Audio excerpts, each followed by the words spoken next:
All right, this was the news from today. This is our 49ers reporter, Nick Wagner. Wide receiver Christian Kirk and the 49ers agreeing to terms on a one-year deal, and Kirk adding some additional depth at wide receiver, as was expected, even after the Mike Evans signing. So we'll keep an eye on if they keep adding more ammunition. And that plays into what we're doing here, okay? With NCAA brackets being released today, we continue with our free agency bracket, determining who had the best signings last week, and you can include what's happened today. All right, Chase, we're down to our final four. 49ers, Chiefs, who wins in free agency between those two? Well, you can go ahead and drag over the 49ers there, Laura. I just love what they did with Mike Evans, and then also signing Christian Kirk. It's just one of those things where you're bolstering that offense. They need to figure out the offensive line a little bit. But then we didn't talk about Dre Greenlaw coming back over with his buddy Fred Warner and patrolling the middle of the field. I mean, Nick Bosa's coming back from injury. Christian Kirk, mind you, as well, had 10 catches for 164 yards and 2 touchdowns in the postseason last year for the Texans, so he can get up there and get going. So I'm going to have to say the 49ers for me. I like what they're building. Kyle Shanahan did a heck of a job last year with all the injuries keeping this team together. So I'm going to go 49ers. Okay, so 49ers in the championship. Mina, Raiders, Steelers, whose signings and moves did you like better last week? I'm going to go with Pittsburgh, just because I think they got more bang for their buck. The Raiders spent a lot of money, and, you know, of all these players, Linderbaum is the most impactful player.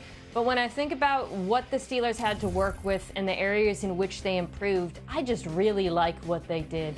You know, I briefly talked about Pittman Jr. being complementary to Metcalf, but just to expand on the idea, if Rodgers comes back, to me, having a more precise route runner who can work the middle of the field, really valuable in that offense, and it's something I think was missing last season. Love the Jamel Dean signing, love him playing opposite Porter Jr., and to me, they just got veteran players filling areas of need at reasonable prices, so I do like what Pittsburgh did. Yeah, so we're just waiting on Aaron Rodgers to see if he ends up being the quarterback for all of those players that we're talking about. That brings us to the finals, our championship game, 49ers versus the Steelers.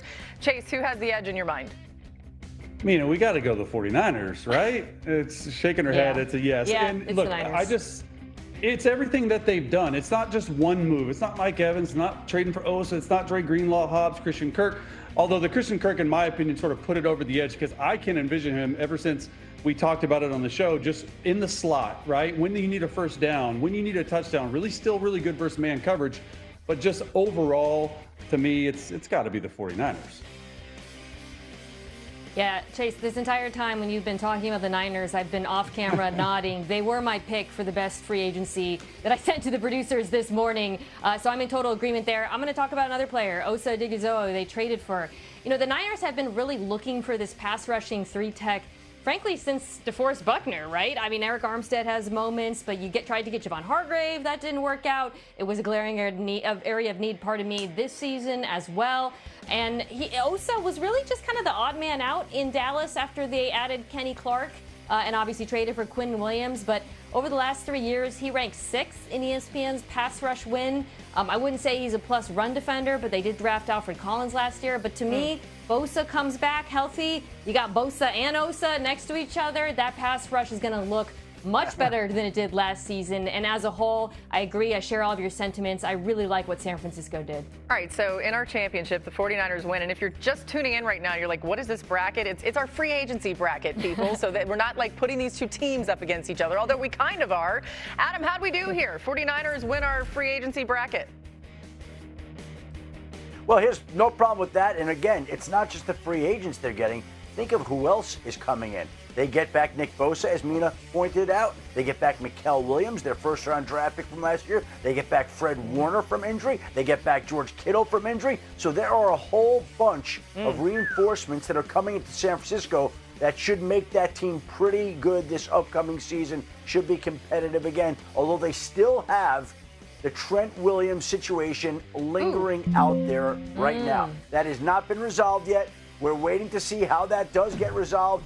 The 49ers want to keep him. We'll see what happens there. But they need him back before we can say that they're ready to compete for that division title next year. And things to focus in on. Let's read and react, starting in Carolina, where linebacker Jalen Phillips spoke today for the first time as a Panther.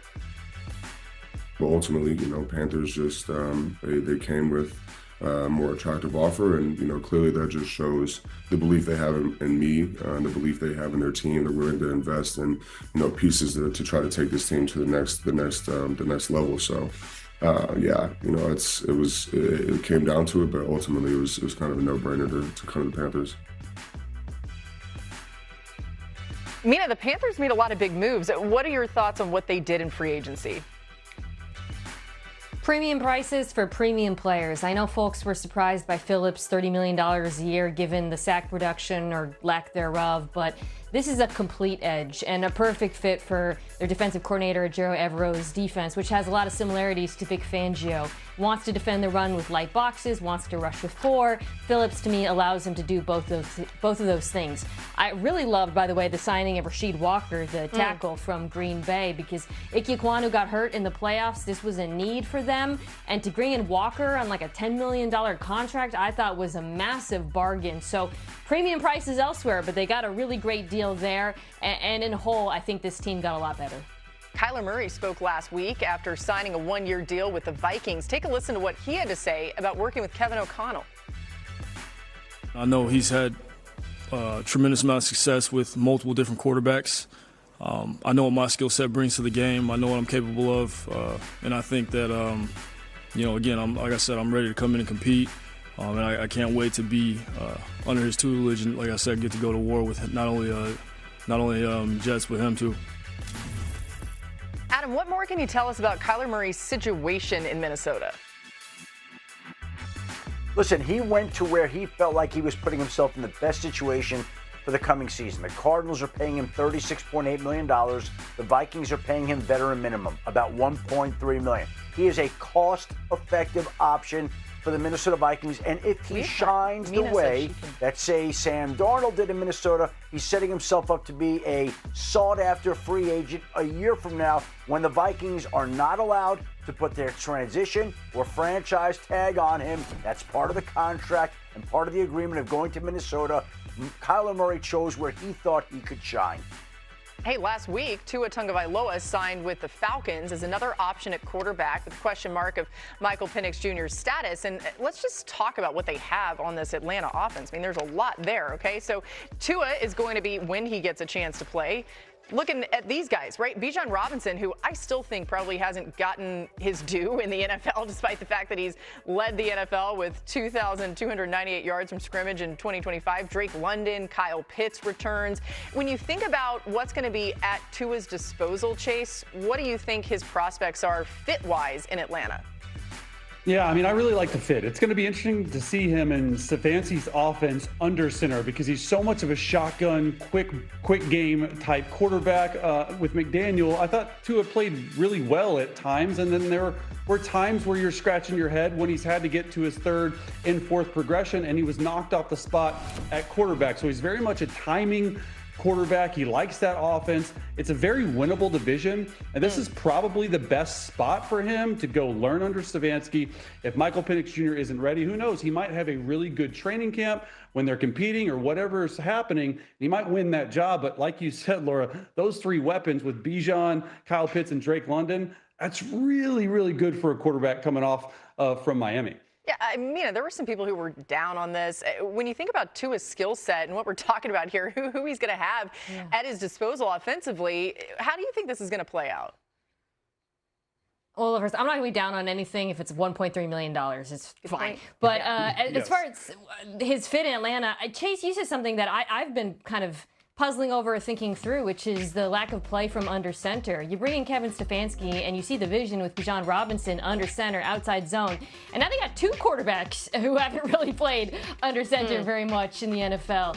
I am interested in seeing if Tua has more of a willingness to do so. But I also think you talked about his accuracy throwing underneath.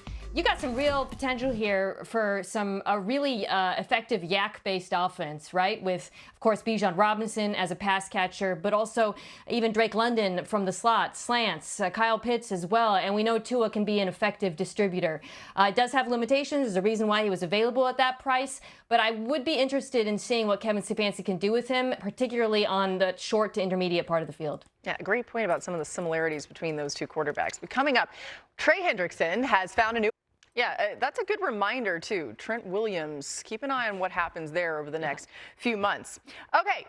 We've got something we want to get to before we leave today. One more thing about Darius Slay, one of the great NFL players, decides to retire today. Six-time Pro Bowl cornerback, of course, announcing his retirement from the NFL on Instagram. Mina, when you think about the contributions from Slay, it's going to look different in football without him. But congratulations to him on a great career. Yeah, I mean, such a high-caliber player and a high-caliber person. Orlovsky, our teammate, loves him. They played together, speaks so highly of him. I've had a chance to interview him.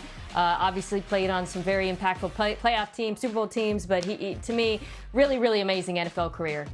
Yeah, congratulations to Slay. Well said, Mina, and appreciate all of you for tuning in today. Thanks to Chase. Chase, this was the first time we got to do this together. Appreciate you. We'll be doing it more.